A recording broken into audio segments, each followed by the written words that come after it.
What's up, everybody? It's Krim for Sleepers for the Week, and tonight we're talking about Chainsaw Man. デンジ君は人間だけど、悪魔になることができるんだ。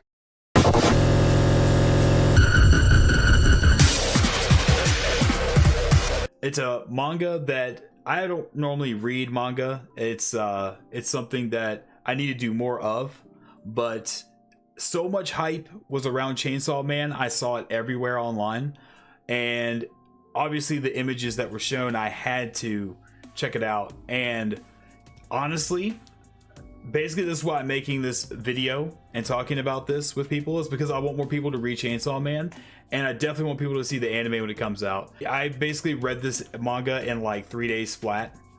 It went by like that for me.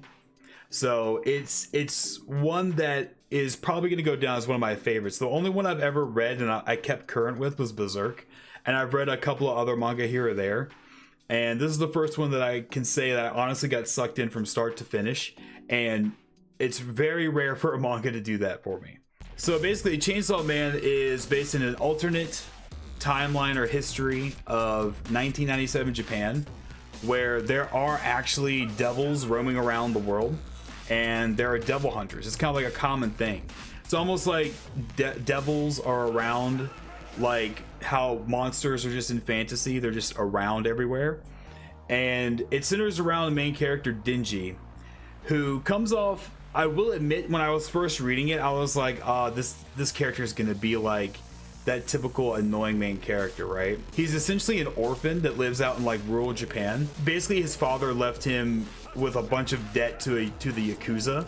So the Yakuza use him as a devil hunter to hunt devils and demons in the area as a way to pay off his father's debt. Unfortunately, they kind of have him trapped, and so this kid has grown up with like really bad home life, basically orphaned because his father died when he was young. He's had no education.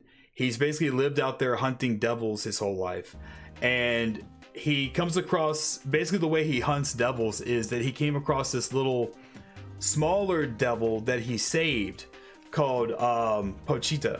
So this is basically Denji and Pochita. He does odd jobs with Pochita as a chainsaw and he also kills demons with Pochita. So it's like a little chainsaw doggo, and he's super cute and he's amazing, and they become super close because Denji is essentially killing devils as his job, but he saves this one and forms a contract with it. This is all in the very beginning, so essentially as this Yakuza is getting worse and worse, having him do more and more work for like nothing, for like little scraps of food and stuff, like being completely used by this gang essentially. He goes on one last mission, I guess you could call it. They basically set him up. They send him to some like warehouse place where there's this demon there that he's supposed to kill. But the Yakuza boss has made a contract with this new demon in the area.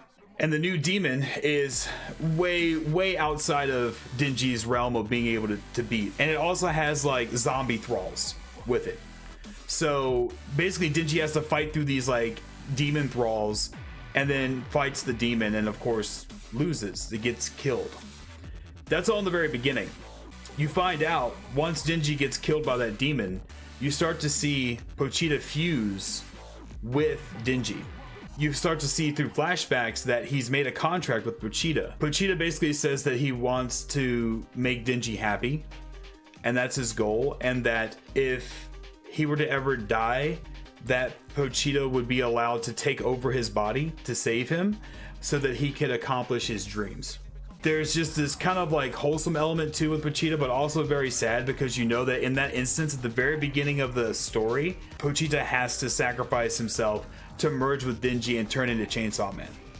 And so then that's when Chainsaw Man awakens and completely just tears apart the demon and the Yakuza boss, slaughters all of the freaking demon thralls. And that's when we're introduced to Makima. Makima shows up as part of a devil hunting squad, was hunting and tracing this very high level devil, ends up running into Denji. But now Denji is altered forever because now he's Chainsaw Man. He is a hybrid. He is part devil and part human. And with a little ripcord on his chest, he can pull the ripcord and turn into Chainsaw Man. It's freaking nutty. Like, that's just the premise. That's the intro, the introduction, the premise, like the first like chapter of Chainsaw Man. That's what hooked me in. I wanted to know more right off the bat. At that point, I wanted to know more. So with Denji, basically, let's break it down. So his big goal in life is that he wants to touch some boobs. Literally same mood. I mean, you know, at first I was sitting there like, I was like, is this gonna be his personality throughout the entire manga? No, it's not. Well, to a point, it's not. You do see Denji grow a lot. He's basically forced in a situation where Makima, who finds him, tells him that since he's technically a part devil now, they have the right to just execute him. But she gives him a choice. She says, you can either get executed, or I can give you a place to live, I can give you a paycheck, and you can hunt devils for me and my group. So he decides to continue hunting devils because it's going to get him money, and he's going to be able to have a place to live, food to eat, clothes to wear, all this stuff he didn't have before. I can't wait to see the anime because I'm excited to see how the anime is going to animate all of this whole scenario, the whole beginning, how fast they're going to go, because the manga is fast paced. And I think with this author, Tatsuki Fujimoto, he knew exactly what he wanted to do. He knew exactly where things were going, and he didn't need filler. And I tell you, it barely lets you breathe in between action pieces, horror, drama, some comedy mixed in at the right moments. It's got everything in it. And as soon as I saw the manga panels, I immediately thought, well, obviously this is going to be action. It's going to be fun. The art looks amazing. It's reminiscent of like Berserk in a way to me, with how it's all demons and how the violence is super hyper violent. What I wasn't expecting out of this was really well developed characters, a really good story, a really interesting alternate history, not too far off from what we have, and doesn't stray too far into fantasy or science fiction. Really well done. I didn't think I was gonna cry, didn't think I was gonna laugh, and I definitely didn't think I was gonna cry again. And when I was done reading this, I was already ready for more. I needed more. And the fact that I already knew we were getting an anime, I was super hyped. The anime is gonna be a bop. I'm just gonna say, like, especially with who's making it, with Mappa at the helm, this anime is about to be a complete bop, and I'm super excited for it. So not to stray too far, that's the setup, right? Since Denji decides to not get executed and become part of Makima's team, we're introduced to more characters. So this is basically the lineup there. We got Denji. This is from the anime promos, but we got Denji on the far left there. Then we got Makima. Then we got Power, our girl Power, and then we've got Aki. And this is basically the lineup. This is the team. Well, except Makima's kind of more of the boss. She's kind of the leader in charge. Essentially, Denji gets teamed up with Aki. Aki is a seasoned devil hunter. Power is just absolutely insane. She is a devil herself. She does not like devils or humans. Almost everything I saw was either Denji, Chainsaw Man, or Makima. Everywhere I saw a lot of Makima. People been simping hardcore over Makima. She's got some pretty mysterious and amazing powers. I get it. I mean, I get it, right? Like, I totally get it. People were simping hardcore over Makima. Now, as I read the manga, of course, I learned the truth that Power is best girl. If you read the manga, you'll understand why. And after we watch the anime, or after you see the anime, I will definitely make a video going over in detail why Power is better than Makima. They all work together as a team, and as Denji gets to know these people and gets to know more people, there's more characters. I'm not going into even more. There are a lot more characters that aren't the main four, but they are pretty prominent, and you're going to get to know them as Denji gets to know them, and you get to see Denji kind of create this family in a way, and he gets a sense of family from this group. It's really good how they work everything together. All the characters are believable, even the ones that maybe say aren't there as long, or you don't have too much of a background on. You get enough of a sense of who they are as characters that you do get attached to them. You understand their motives, you understand what they're there for, and how Denji interacts with them. And that's really all it's needed. there's not a lot of, like I said, there's not a lot of filler or fluff or backstory. You're going to see bits and pieces of what you need to know in the context of what's happening currently, or to provide you with more insight on who they are as a person. And I kind of like that. Sure, some episodes where it's all dedicated to one character's backstory, that could be kind of cool, right? If it's a character you're not really digging, or the backstory is not really that interesting, now you've got to go through a whole episode because they left one morsel of the story in it as well that you have to watch to continue the show. I don't think Chainsaw Man has this at all. The manga definitely did it. The manga gave you information as needed to keep things moving along. And there's a reason for that.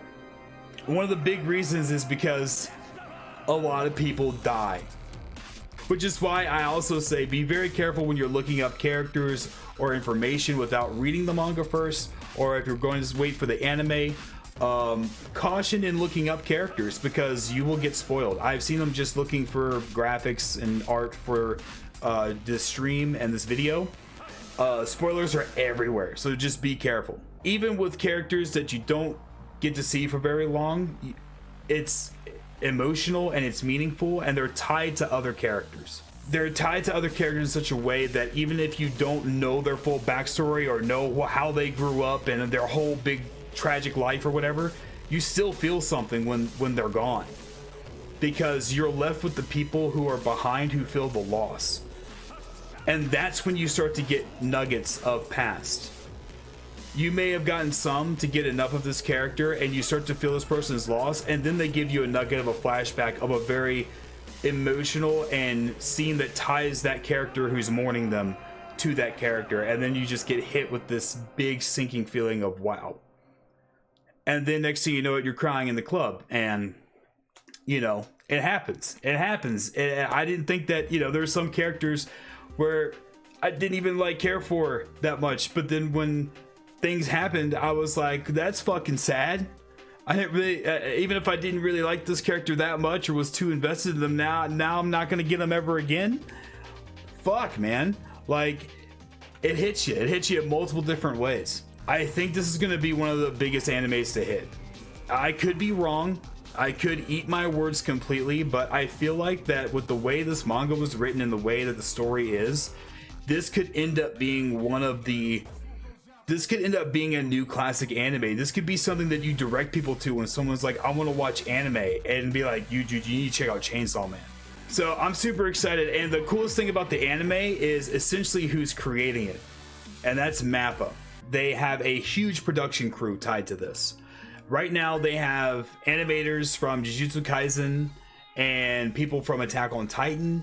They also have background artists that did the backdrops and the beautiful background animations for Vinland Saga doing this. They also have a new opening for every episode, which I thought was a very interesting pick, because I'm wondering how they're going to change the intro every time for every episode. But they have a new artist and a new intro for every single episode. I think that's pretty tight. They also have no censorship. That was one of the other big things when they did the conference at Crunchyroll. People were like, is it going to be censored? Is it going to be toned down from the manga? Because when I say that this manga is violent, it's berserk levels of violent. People were concerned because they were like, you're not gonna is it gonna be toned down? What can we expect from it? Because it's Chainsaw Man. You can't have Chainsaw Man without violence and gore in it. That would just be absurd.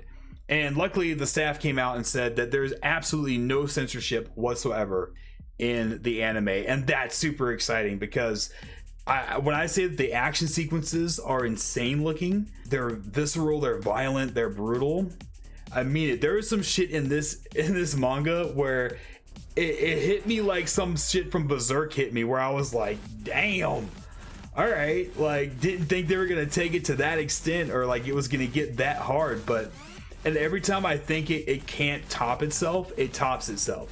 Chainsaw Man is probably one of my most anticipated animes of this entire season, probably of recent time, really, because like I said, I like Demon Slayer, I like Jujutsu Kaisen, I've been really digging Spy Family, hell, I even super enjoyed My Dress Up Darling, completely different all over the spectrum, but never in a long time have I been this excited to catch Chainsaw Man. or to catch an anime like Chainsaw Man. So I definitely recommend it. The manga already is a 10 out of 10. I'm already catching up and being current with part 2 because part 2 of the manga is already out. So if you do decide to read the manga, they've already started part 2 back earlier this year. So they're already writing chapters for part 2 already. So you can keep going past the end, past where this first season is supposed to be, or at least whatever this first arc is going to be. I think there's only 12 episodes to the anime, so I don't know how far that's going to get us in the actual manga. I hope they spend enough time in it because I don't want them to rush it. I hope they spend time with it and they do it justice. I really feel like it is, and I feel like it's going to be a classic. It's going to go down in history as well. So let me know what you think of Chainsaw Man. Did you read the manga? Are you going to watch the anime? Let me know what you think in the comments down below. Be aware that comments do have spoilers, so just be wary when you do that. And I'll catch you guys in the next video. Until then, stay safe, wash your damn hands, be kind to one another. Peace.